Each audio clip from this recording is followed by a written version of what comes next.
Welcome, NFL football fans. It's that time again. Time for another edition of NFL Football Talk. I'm your host, Charles E. Smith Jr. This is an Inside Sports production, and, well, the drama is just about over. They started out a few weeks ago at 12 teams. Now we're down to the final two.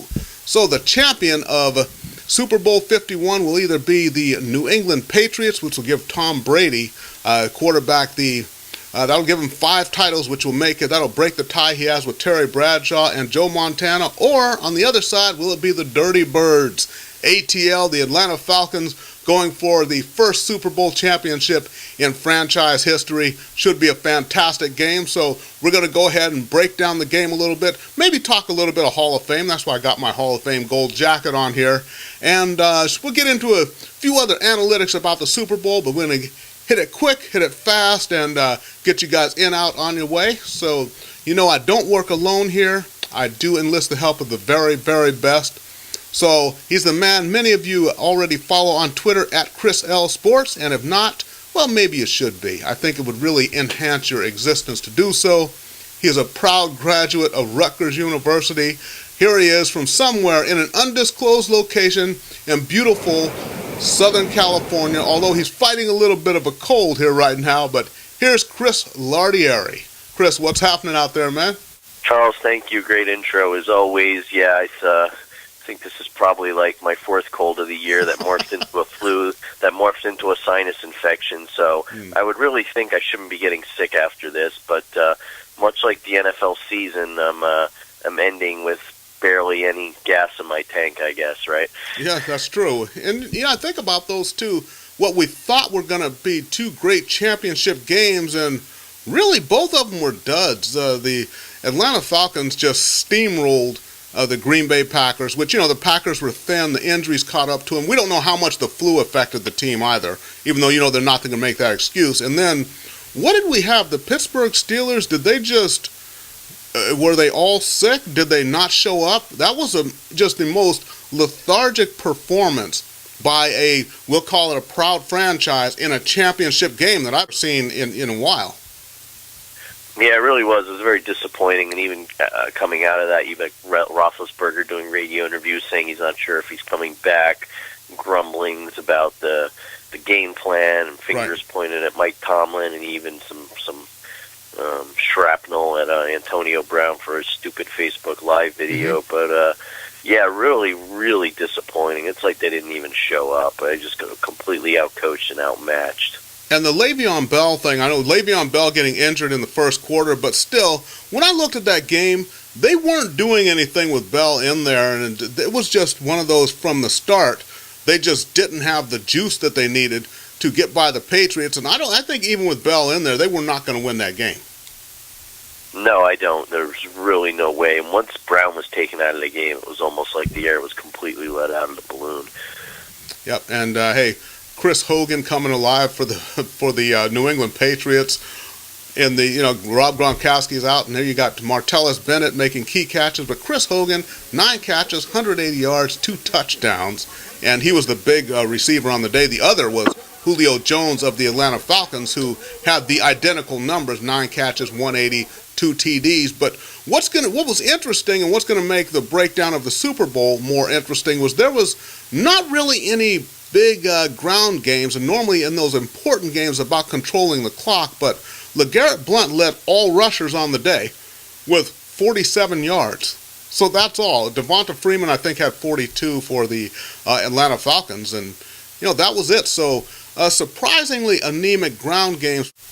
Yeah, definitely. And when you think with this Super Bowl being played indoors in Houston on a fast turf, we could see a lot more of that. I highly doubt either team, with their potent offenses, are going to try and play ball control a la the Super Bowl 25 Giants plan against the no-huddle Bills. Yeah, that's true. And then the other thing is, when you talk about the scoring of points, New England, they opened as a 3-point favorite, and the over-under is set at 59, which is the highest in the Super Bowl era. So they're expecting a lot of points to be scored. But we're going to break down the Super Bowl in just a little bit here. Also, we're going to get some really good analytics from the NFL Alphas. That's something that Mr. Lardieri actually takes part heavily in. Very entertaining. They were dead on last year. We'll see what happens this year. But the new CBA, the CBA currently is up in 2020, and the NFLPA has said they're not going to just renew it. They want to renegotiate. And one of the major sticking points, I think, is really on when it comes to marijuana usage to deal with pain management. That's one of the things they really want to try to correct. Yeah, I think we're facing another battle royale, like those of us who remember the lockout in 2010, I believe it was. And I think the NFLPA is going to dig in on a few more things, especially how the league is making more money than ever off of TV and now relocation deals, and the fact that you've got guys, concussions are always going to be an issue, but there's always looming out there the 18-game season, and I think D. Smith and his team are really going to dig in on that. I know it's a few years down the road, but keep an eye on it, because you look at Major League Baseball and how powerful their Players Association is. I think the NFL is probably going to take a page from those guys and say, hey, there's a lot of money to be made. Where is it? Yeah, that's true. And, well, the thing is, they should just scrap the idea of the 18-game season.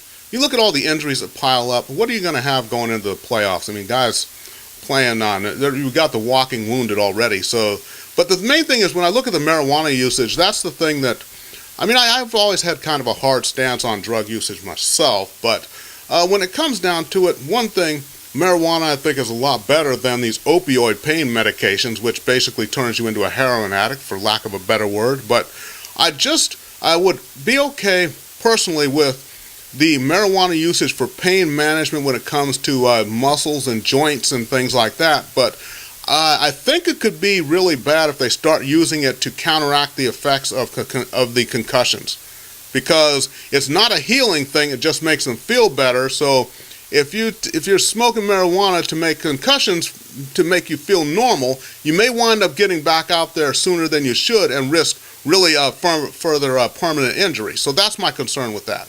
Yeah, that's a really good point, and one that's not really been brought up a lot. Good job. On top of that, look at the states that have legalized it. You've already got Colorado, Washington, California is the latest. There are many more, I'm sure, to come. How are you going to legislate that, especially in the off season? These guys, say they live in Seattle or LA or whatever. How are you going to stop that when the law of the land says it's allowable? Yep. Exactly. So we'll just have to stay tuned, see what happens. I guess we'll enjoy the next 3 seasons, and then it'll be interesting in 2019 when all the tensions really start to mount. So let's go ahead and get into breaking down the Super Bowl. And so for this playoff season, there's been 10 games played, and both Chris and I have gone 7-3 with our picks. But before we get into picking the Super Bowl, Mr. Lardieri, you got a few words for the football-loving public out there? Sure. We talked about it a lot this year, the declining ratings, the fact that, frankly, there were just some real crappy games this year on prime time and in the prime late afternoon slots on CBS and Fox. And I think it's kind of appropriate in this ho-hum sort of a year that the season's ending with a Super Bowl that, frankly, I just don't feel there's a lot of buzz on. Right. Not really any controversy unless you consider Kyle Shanahan losing the playbook in his backpack, mistakenly taken by a San Francisco writer for 15 minutes, and he got it back. But, I mean, from everything I read and watch, it seems like the topic of conversation around this Super Bowl has to do with the Chargers moving to L.A. and people not being happy about it, and now the fact that the Raiders' potential stadium deal in Las Vegas is falling apart, and they're back to their nomadic state and back to Oakland. So it's kind of a fitting end to an odd year, Charles. I really don't I don't remember a Super Bowl, or even just football fans. A lot of people don't like the Patriots. You'd figure I can't stand the Patriots. I really want the Falcons to win. There is an element of that, but not like in previous years. Just I don't know if you get that same vibe, but really just a lack of buzz and halftime show, which I'm never really a huge fan of. Lady Gaga, come on, NFL. Nothing against her. She's a great artist. She's got a nice voice, but is she really relevant anymore? You had her sing the national anthem last year, so it just blah all the way around. That's my final to say. Yeah, we'll see. And it seems like we're kind of wanting to get the Super Bowl over with so we can get to the true turmoil that boils beneath the surface there in the NFL this year. So, well, we'll see what happens. So here we've got the matchup, though. Like I said earlier, New England Patriots, this is going to be, they're a 3-point favorite. That's the way it's been from the way it opened. Over-under set at 59 points. On the one side, we know the Patriots, the championship pedigree. Belichick and Brady, they've been doing this for years, ever since 2001, and here they are again. 15 years from the first Super Bowl appearance to this one, so it's just fantastic. On the other side, though, Dan Quinn, who was the defensive coordinator for the Seattle Seahawks before taking over for the Atlanta Falcons as the head coach, and now he's going to go against this same Patriots team that he really basically all but was able to shut down in, was that Super Bowl 49, when, and aside from the worst play call on the goal line in Super Bowl history, he would have been responsible for having the defense that actually counteracted the Patriots and got his team the championship. But all kinds of intrigue here, Mr. Lardieri. You can take this one first. Who do you like here? You going with the favorites, or is it going to be the Dirty Birds? Oh, as much as it pains me to do it, Charles, I'm going with the Patriots, and here's why. And look, I'm pulling for the Falcons, and we get the NFL Alphas. We like the Falcons there, too, and I'll elaborate on that later. But I just think what this game's going to boil down to is there's two high-powered offenses, two great quarterbacks. Do I really think there'll be a shootout in the area of the 59 over-under Vegas thinks on? Maybe, but I really don't think. You look at past Super Bowls, the first quarter is kind of a slugfest. Right. Here's where I think the differentiation comes in. I think Dan Quinn's a really good coach, an up-and-coming coach in this league, but you give Bill Belichick 2 weeks to plan. You give Tom Brady coming off the year he's had, and just thinking they're salivating about Roger Goodell potentially up there on the podium handing the trophy to Belichick and Kraft. I think that comes into play, and honestly, what I think will make or break this game is I like the Patriots' D against the Atlanta offense. I think their defense is better than the Falcons, even though they've managed to get a nice pass rush going. I just don't think they have the soldiers to defend Brady and his plethora of weapons. And from a personal bias perspective, being a Rutgers grad, I want everyone to know there are 4 players from Rutgers playing on the 2 teams, tied for the most of anyone in the NCAA. Why Rutgers can't get their crap together and put together a solid football program, I don't know, but I'm going to enjoy that stat. And a few of those guys play in the New England secondary, and I wouldn't be surprised if they pick off a few passes that determines the outcome of the game. All righty, well, here we go. We disagreed with both the games on championship weekend, and you know what? That trend has to continue here. It is hard to go against Belichick, but I like that Dan Quinn, he knows the defense. He planned for Belichick in Super Bowl 49. He knows what to expect, and that was a Patriots offense which had Gronkowski in the lineup. So it's hard to stop Danny Amendola and Julian Edelman and those guys just getting the first downs. And the problem with the Patriots is just getting them to relinquish the ball. You can stop the big play maybe, but the problem is they're picking up 3, 4, 7 yards of play. And, if you can pick up 10 yards every 3 downs, you never relinquish the ball. But I think the Atlanta Falcons, I think they have the defense to take away the time from Brady up front. I like the front 7. And then on offense, I think that Julio Jones he's unstoppable. Antonio Brown is a smaller guy, but Julio Jones, he's big, he's strong, he can beat you however he needs to, get physical off the line, he can beat you deep, he's got blazing speed, and I don't think New England really has the corners that are big enough to hang in with that guy. So Devonta Freeman in the backfield, the offensive line is solid. So, hey, Matt Ryan, Matty Ice, Dan Quinn, ATL, the Dirty Birds, Super Bowl 51, first championship in the history for the Atlanta Falcons franchise. It should be a great game, I think, competitive all the way into the fourth quarter. But hey, I like this. I like the Falcons to get it done here. Got to hand it to you, Charles. You've really undergone a transformation this year. You backed off Matty Ice. You jumped on that bandwagon, and you're going to ride it all the way to the finish. I give you credit. Hey, Matty Ice has undergone a transformation this year. So I've been clowning him for so many seasons, but I always give credit where it's due. And as I said, this is Matty Ice 2.0, who I see out there this year. And that said, let's go ahead and get into NFL Alphas. Mr. Lardieri, you can explain it better than I can, so the floor is yours, sir.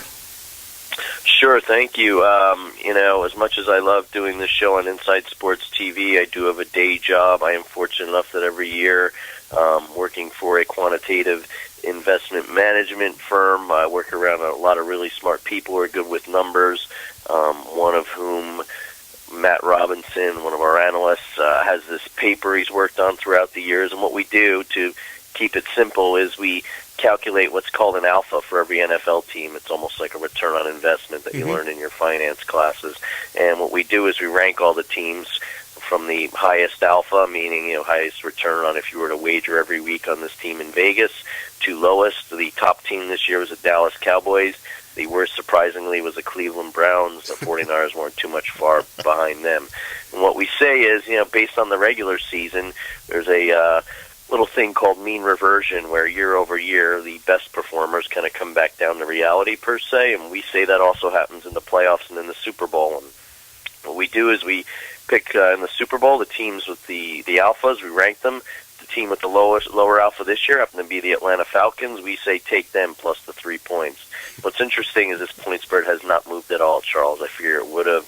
You're kind of hearing rumblings that the so-called wise guys in Vegas are putting their money on the Falcons. Last year we had the Broncos getting 6 points. We said take it. They'll at least cover, if not win outright. And that's what we're saying this year with the Falcons. So while my head says the Patriots, my heart and my professional career will be pulling for the Falcons. I guess in a perfect world, the Patriots pull it out by 2. Not that I want the Patriots to win, but feel free to go look at it. It's on our website, aninvestor.com. It's under the heading 2016-2017 NFL Alphas. Read the paper. Feel free to share it with your football friends. It's a quant look at the NFL. We analyze a bunch of different things. Those of you who watch me on this show will tell which of my cheap shots are written by me. I've got a little nugget in there that the Brady Belichick Patriots are undefeated against teams named after animals, which bodes well for them, Charles. Mind you, they don't do well against teams named after giants. So I leave it at that. Thank you.